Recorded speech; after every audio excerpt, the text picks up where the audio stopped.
নমস্কার বন্ধুরা, সীমা রান্নাঘর। আমি আজকে রান্না করব ডিম মরিচ। ডিম নিলাম, কড়া বসালাম, জল দিলাম, ডিমগুলো দিয়ে দিলাম, সিদ্ধ করে নিলাম, নামিয়ে দিলাম। ডিমগুলো ঠান্ডা করে খোসা ছাড়িয়ে নিলাম। ডিমগুলো কাঁটা চামচ দিয়ে চারি সাইড কেটে নিলাম।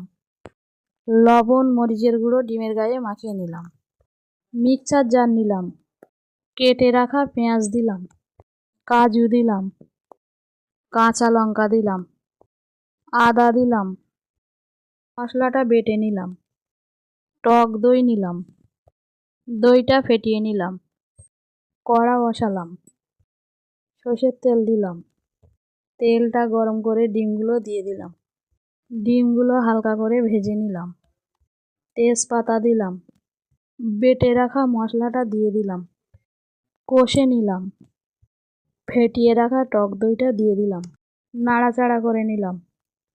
লবণ দিলাম, চিনি দিলাম, কেটে রাখা পেঁয়াজ দিলাম, কিছুক্ষণ ফুটিয়ে নিলাম। মরিচের গুঁড়ো দিলাম, আরও কিছুক্ষণ নাড়াচাড়া করে নিলাম। কিছুক্ষণ পরে নামিয়ে দিলাম। ডিম মরিচটা ভালো লাগলে লাইক, সাবস্ক্রাইব, কমেন্ট, শেয়ার করুন। ফ্যান্টাস্টিক।